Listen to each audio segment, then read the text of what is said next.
How will we address the climate crisis?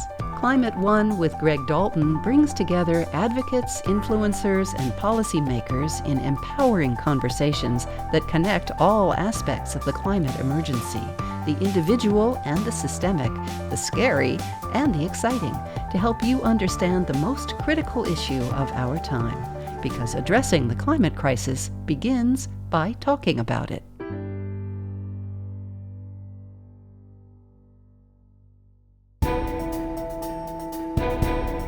The Golden State has staked much of its reputation on its green credentials. Boosters tout its role on the leading edge of global and national climate progress. Fossil fuel industry and conservative leaders doubt California can meet its ambitious climate goals without wrecking the economy. However, the state continues to grow its economy while reducing carbon emissions. We talk with California State Senators Nancy Skinner and Scott Wiener. California dreams and political reality today on Climate One. Senator Skinner, what are your top climate priorities? There's concern that there's going to be some cuts, right? There's still going to be some cutting. Concern that, that climate gets, oftentimes when things get tough, climate gets pushed to the side, which things that are more human, direct services, education, healthcare, et cetera. We had this huge windfall of money, and we put a great deal of it towards, we had the opportunity. We're going to invest in more clean energy, more emissions reduction, more resiliency and adaptation for these actual impacts we're already feeling from climate change. But we're going to have to cut back on those. We're just going to have to. But here's the good news. Biden's Infrastructure and Jobs Act is bringing so much money into the state for things like our electric vehicle charging, our water infrastructure, a lot of the things that we had used the budget to fund. So while it's not going to completely make up for it, fortunately, we at least have this great input of federal funds. And just a shout out to Biden. They call that the Inflation Reduction Act and the Infrastructure and Jobs Act. Both of them were great climate acts. They were.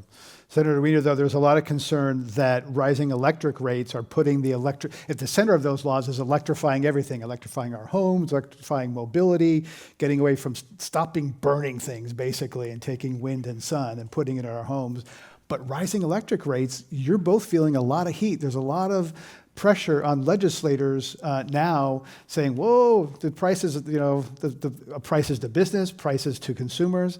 So is that really putting the electric transition at risk? I think if we don't get a better handle on electricity, on power, it's going to make the transition harder, and it's already doing this. It arms the climate deniers, right, the right-wingers, with an argument that, look, you can't even, you don't have a reliable enough grid. And so we have to, and President Biden once again delivered on this in terms of grid modernization. There's funding in those two laws to do that, and we need to take advantage of it, and we need to streamline and accelerate our permit process, which we did some of last year. We have to do a lot more. It should not take years to get that permit. It needs to take a matter of months. Senator Skinner, electric rates in Northern California has increased 28% in 3 years. And those hikes, are funding climate-related projects, some good things. Right. It's also some bills coming due from past things that PG&E didn't do, but their track record is not very good, on deferred maintenance, et cetera. So who should bear those costs? Because again, consumers are screaming.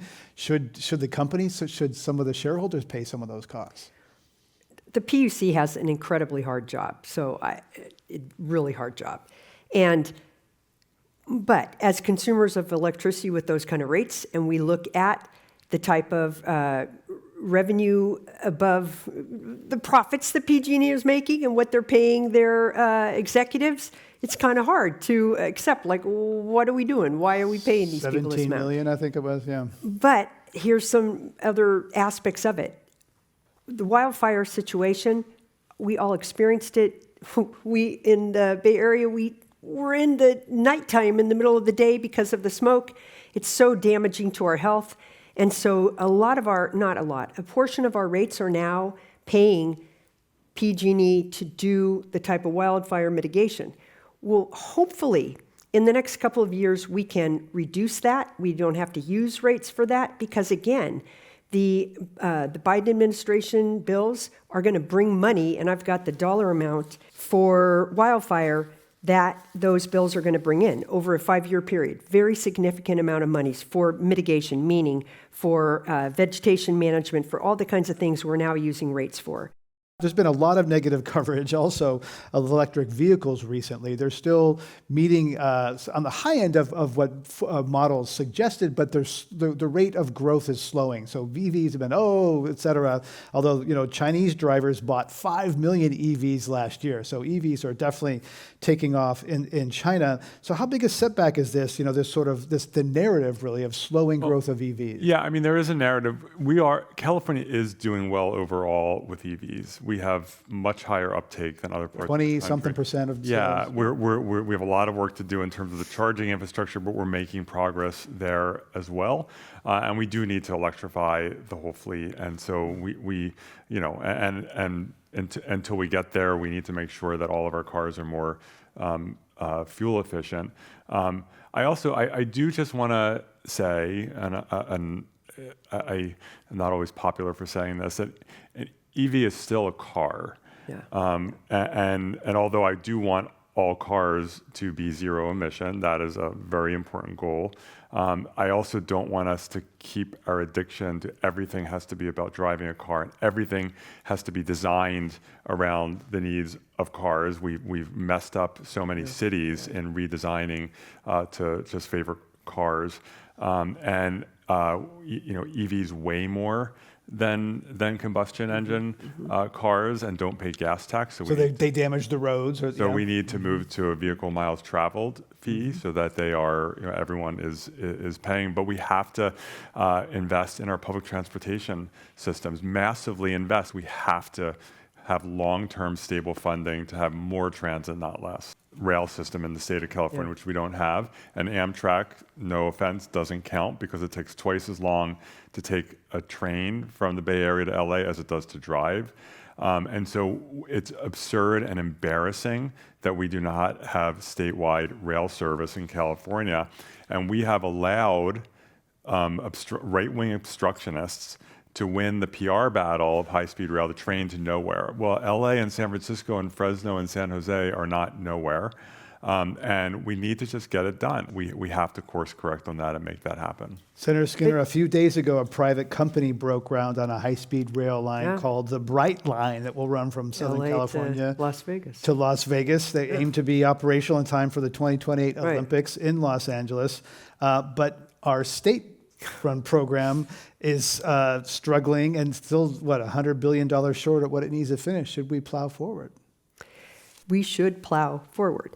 I've been to Japan, I've been to Spain, I just was in France in the fall, looking at high-speed rail in all of those countries. It's efficient, people use it, it's much lower carbon, it is than air travel. Pleasant experience. Yes, and we'll get there.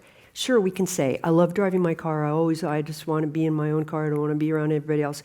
But we're really dependent on it because of our land use decisions in this state over a good 60-year period, 50, 60-year period. Most of us live in areas where to get to work or to get to our kids to school or to do our whatever services we need, we have to drive. We're far away. Our housing is not dense enough. So all of this housing, land use, transportation conundrum is a huge contributor to our climate crisis, and it is very much why we're facing many of the challenges that we're facing today. There are a lot of parking lots near transit that have been turned into housing. You want to do more. Is that happening fast enough? It is not happening quickly enough. And we've planted the seeds with a lot of good regulatory reform to make it easier and faster to get permits, to really force cities to zone for a lot more housing. But we have to, there's still and more is starting to happen, there are still challenges. So in San Francisco, the fees that are charged for development, in San Francisco, it's almost $200,000 per housing unit. There are other cities that it's more like $20,000 per housing unit. And so we continue in some cities like San Francisco to make strides and improvements, but there is still work to do. Senator Skinner, the state and national policies are under attack. A lot of pushback against climate and energy policies. Washington's measure is facing a ballot measure there to change what some Washington did with the support of BP, by the way. That's under attack. Canadian Prime Minister Trudeau's re-election bid is facing headwinds because of a nationwide carbon tax. New York Governor Kathy Hochul is considering watering down that state's price on carbon pollution. How do you see the national picture? Because California is often seen as leading on this, and then there seems to be some real headwinds these days. Well, inflation is affecting that. I think inflation is a concern beyond just the U.S. And of course, don't minimize the role of the fossil fuel companies in blaming climate policies on their outrageous gas prices. Don't even get me started. But let's look at California again. We are the 5th largest economy in the world. Yes, prices are higher. There is a cost of living here that is higher than a lot of other places, but that was real even before we started aggressively acting on protecting the climate. Our polls show that Californians are still very much in support of action on the climate crisis. They know it's real. There's no denying of the science. But when people are feeling pinched in their pocketbook, that always That's impacts, where it breaks down. Well, right? yeah, I'm for it, but what's it going to cost me, right? Yes. And so far, Californians have, we've been in alignment, and I hope that we can stay there, and we're trying to do our best. I mean, this is why we care a lot about electricity rates. We don't want them to get much higher or higher at all. But as we know that as we electrify, we get all the vehicles on electricity, that means you're going to have to generate more electricity and have more transmission and such. So these are challenges that we're going to have to navigate very carefully. Senator Wiener, the Heritage Foundation has a very ambitious plan to really not just double down, triple down on fossil fuels in the event of a second Trump presidency. What can California do? A lot of things will come under attack. California's waiver under the Clean Air Act to have cleaner air standards, et cetera, will really come under attack with a conservative Supreme Court sitting there to back him up. So what are you thinking there in terms of how California can continue as a climate leader in a second Trump presidency? Well, I mean, just sort of backing up, the key thing to do is to win elections. Yes. And make sure he doesn't come back in, and make sure that Congress doesn't go in a negative direction. Elections have consequences, and I just want to put it out there. If they, God forbid, take the White House and Congress, we'll be playing intense defense. But I have confidence that California, we will do everything in our power, but let's not get there. Let's not even get there. And we cannot undo the damage that a Trump presidency could do in terms of all of the climate progress that's been made in the U.S. We could never, even the best defense that California put, so nobody should get any illusion about that. Is the focus on climate reducing or elevating the power of fossil fuel companies? Because they have a lot at stake. It's life and death for them. Is their power waxing or waning in Sacramento? It does not mean death for them. Corporations in our country, they diversify. They'll go wherever they can make money. And I'm like, it's their fault that they haven't figured out yet, those oil companies, how to make money on everything else. California is still the 5th largest economy in the world. Even though we're only that small portion of emissions, our leadership has set the standard. That battery, the fact that we started on the utility-grade batteries, now the rest of the country is following us, and so is the rest of the world. Our beginning of EV sales, sure, they might be a little lower right now, but we set the trend. All the auto manufacturers are making EVs now. So we have to keep setting that trend, and the oil companies, and they should diversify and figure out how to be profitable in a climate protective economy instead of in a climate damaging economy. We know that California continues to attract companies here, companies that move here, companies that start here, companies that grow here. So you can have a progressive government that has progressive taxation and protects workers and the environment and still thrive. And in fact, that sometimes can help you thrive. Senator Skinner, you said we need to do things faster, permitting faster. Environmentalists are often fond of bans.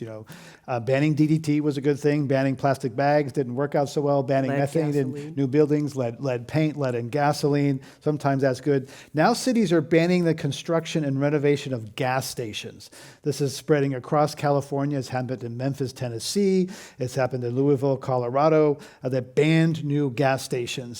And I'm thinking, what does that really accomplish? Maybe someone says like, hey, we stuck it to big oil, but so it means what? No new gas stations, where you have to drive around a little more to look for gas. It doesn't change demand in any way. Do you support banning gas stations? What I support is giving people options where they don't have to use a gas station. It doesn't mean no driving, but it might just mean driving less. And that people need options, and we need to make sure that there's charging infrastructure so people don't need to use a gas station because they now feel comfortable having an electric vehicle. And I do want to just emphasize something that Senator Skinner said.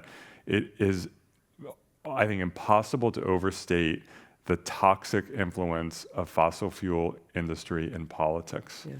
The amount of money, you look at the profits that these fossil fuel companies are making now, it blows your mind. And a lot of that money, not a big, but a small percentage of it, but a huge amount of money is going into politics. We should be further along in our transition. There's a lot of good things happening, but we need to do a lot more, and they are absolutely impeding them. And that's why, California doesn't have an oil extraction tax. Alaska does. The Texas does. wellhead tax, yeah. We don't have Montana it. does. Yeah. And so that industry needs to be taxed a lot more. Right. So I'm a policy nerd. I've also learned talking to people, we need to teach people on different levels, emotional levels, their whole selves. I'm curious, so where do you go personally to try to connect with people on a deeper emotional level to convey the stakes and urgency of climate? Well, my experience is I have not encountered that many people here in California that don't feel the urgency. It's more they feel overwhelmed. They're not sure what priorities. And of course, we have to just survive. We have to live day to day. What can I do? Right. Now I feel my challenge, and everybody's, is to give everyone hope. To act, we need hope. So I look at the circumstance, and I look at technology, which I've not always been a fan of. I'm not a Luddite, but I look at these technological breakthroughs. Here's an example. Today, Governor Newsom announced a new battery storage facility up in Winters. Battery storage means like in your phone you have a little battery, but these are big batteries that allow us, you power them with the solar energy, and then when the sun's down, you use that big battery to power the grid. We now have in California 10,000 megawatts, and I'll make it easier to understand. That's 5 Diablo Canyon power plants worth. We have 5 Diablo Canyon power plants That's a worth nuclear power plant, of battery storage that it gets powered by the sun and then can be plugged in when we need it and the sun's not shining. That's hope. So I see technological breakthroughs. I don't know what all of them will be yet, but I see those, and that's what gives me hope, and I hope to convey hope to everyone else. Where do you go, Scott Wiener? I think that what turns people around on hard issues is when they or someone they know is personally impacted. On housing, for example, there are people who, I had a few years back, this was an older couple in Glen Park, a neighborhood I used to represent on the Board of Supervisors. I still represent it, but I was their supervisor. They came up to me at a community event and they said, we always hated the work that you were doing on housing. We thought it was going to mess up the neighborhood, and we were just never a fan of your housing work. We've totally turned around on that because we're really worried that our daughter and son-in-law aren't going to be able to raise our grandkids in San Francisco, and we're not going to be able to see our grandkids. And so when people would see, their kid had 4 teachers in a year because the teachers kept moving away, or they see that someone they worked with lost their apartment and had to move because there was no way for them to afford. That's one of the things that totally shifted the politics on housing, where housing bills are a lot easier to move now in the legislature than they were 5 or 10 years ago. Climate, the thing with climate is everything seems so diffused. It's like, okay, you're asking me to change my life, to travel, get around in a different way, to just, conserve and so forth. And how is that really gonna, affect everything? The fossil fuel industry likes to tell us, well, California is only 1% of global emissions, so why even bother? Of course, 1% is, still pretty significant, but in California is a climate leader, so we need to, lead. But it's the opposition. It's far too easy for them to be like, there's nothing we really can do. Yes, it helps in a very toxic way when people see, all the wildfires, or when they find out that the Embarcadero is going to have to be closed down and the ferry building for a bunch of years because they have to lift it up by 5 to 7 feet. Otherwise, it's going to be completely inundated in the next 30, 40, 50 years. Right? And people are like, wait, the ferry building is going to be closed for like that. That was a real jarring situation. So when people start seeing, oh, wait, this is what it means when we're not responsible in this, that can help, but it takes that personal impact. You're the author of a bill requiring corporations with gross annual revenues of $1 billion that do business in California to disclose their greenhouse gas emissions. The governor signed it, but didn't fund implementation of it. The Chamber of Commerce is suing to block it. And the business committee is somewhat split. Microsoft and Adobe supported it. The Securities Exchange Commission has paused a similar rule. So where does that stand? And do you think that more disclosure is always necessarily better and will lead to reductions? Well, more disclosure here is absolutely better. And I think that when you look at these disclosures, it's actually not that hard to do. And that's why a lot of companies are already doing it. And there are established protocols, there's established software, there are consultancies you can hire. It's not that hard. And so when we were going through our 3-year battle with the Chamber of Commerce and the oil industry and the bankers, and sometimes I'd be like, why are they fighting this so hard? It's not that hard to do. It's not that expensive. And the reason is that they don't want people to know, because they know that if you lift up the hood, that they might be when BP markets all of its commercials have like green everywhere, right? Like it'll show, and there will be really smart people who will use that data, and it will become public, and they'll show that these competitors, this one has much lower carbon input per product compared to this competitor. So I think it's actually quite useful. In terms of where it was signed into law. There was some talk about there would be so-called cleanup legislation to delay implementation or water it down. I'm definitively saying that that's not happening, period. And so the bill is moving forward towards implementation. To be clear, the governor did not target this law in not funding it in his budget proposal. He did not propose funding for any of the laws we passed last year, which raises much bigger issues of the rule of law. When something's signed into law, it should be funded and implemented. That it's going to be funded. It's going to be moving forward, and it's going to be a really good thing. Senator Skinner, some environmental groups see hydrogen as a false solution to climate change. Particularly, a lot of hydrogen comes from fossil fuels, methane, et cetera. The green hydrogen doesn't. You authored a green hydrogen bill. So where are we with efforts to promote clean hydrogen production? Because some people are really suspicious of hydrogen because heavy industry and oil and gas supports it. Well, it's important to have an appropriate amount of skepticism. However, hydrogen is the most abundant element in the world. And yes, you have to extract it from water in order to access it. That is energy intensive. And certainly I do not want to be in a position where we are starting to rely on hydrogen that was made from fossil fuels, because it's even more carbon intensive. It's not, if you used it in a vehicle, it's going to have less coming out of the tailpipe in terms of either air pollution or climate emissions, but in the process of making it, you had more. So we do not want to go down that route. However, hydrogen has such capacity for, take our ports, our long-haul trucks, our shipping, air travel. Some of the things that are hard to decarbonize, hydrogen could be very, very useful. And I look at it back like the battery situation. When I did the bill that created the market for these utility-grade batteries, which I did in 2010, there were none installed in California. There were really no companies making them. It was a pipe dream. But as I said today, we have 10,000 megawatts installed. So hydrogen, it's a nascent, clean hydrogen, green hydrogen is a nascent technology right now. But Germany's investing in it, Denmark's investing in it, many countries, US is, the federal government, yes.